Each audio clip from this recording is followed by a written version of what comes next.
موسوعة جينيس شالت الريكورد ده علشان محدش يحاول يجربه تاني.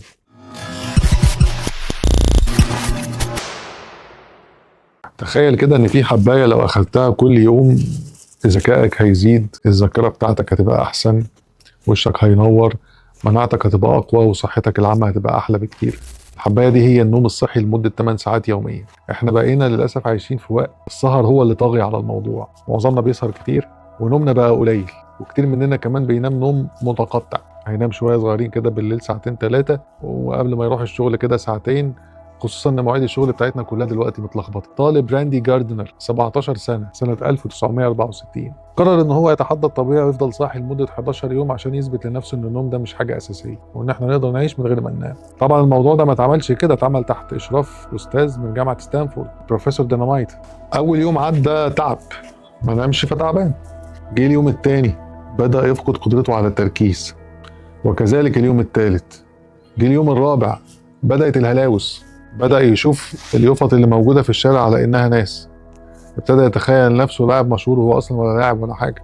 اليوم السابع ابتدى يفقد بقى الذاكرة القصيرة بتاعته. الدكتور بيسأله لو طرحنا 100 طرحنا منهم 7 يبقى النتيجة كام؟ جاوب 60. بعد كده رجع سأله هو إيه السؤال اللي أنا سألته لك؟ قال له أنا مش فاكره. اليوم ال11 هو بقى زومبي، يعني حاجة ممكن تؤدي بيه للموت. علشان كده موسوعة جينيس شالت الريكورد ده علشان محدش يحاول يجربه تاني، لأنه خطر على صحة أي إنسان وهيؤدي في الآخر للموت. إيه اللي بيحصل بقى في البروسيس بتاعة النوم بتاعتنا؟ العالم ماثيو ووكر كتب كتاب اسمه Why Do We Sleep؟ إحنا ليه بننام؟ وكأن عملية النوم دي هي عملية ريستارت كده من أول وجديد. هو النوم مش بس إن إحنا بننام وبنرتاح، لا، جسمنا بيفرز مواد كيميائية عاملة بالظبط كده زي عربيات التنظيف اللي بتدخل تنظف خلايا المخ من كل البروتينات الضارة وكل السموم، وده بياخد العملية دي تاخد من 6 ل 8 ساعات نوم عشان تصحى تاني يوم فايق، وتصحى تاني يوم والمعلومات اللي انت خزنتها دي تتحول لذكريات، كأنك كده دوست على زرار سيف بوتن.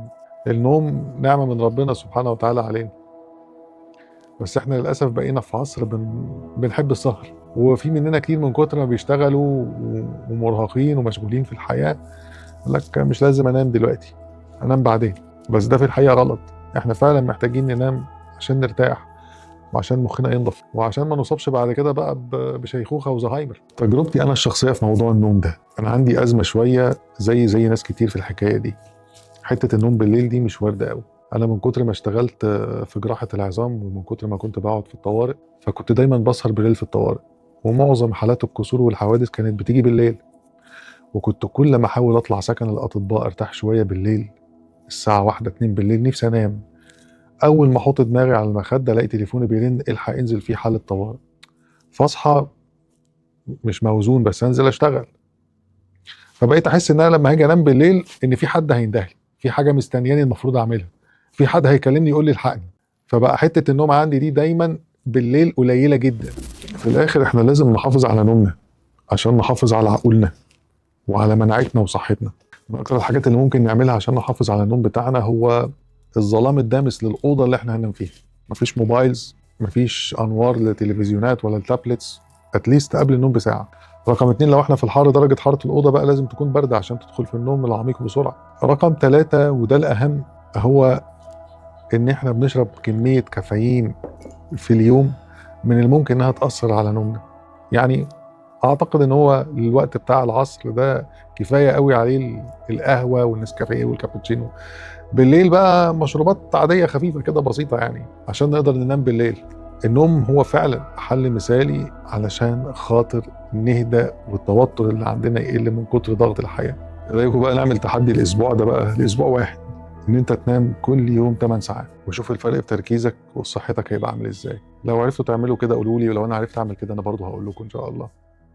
سلام.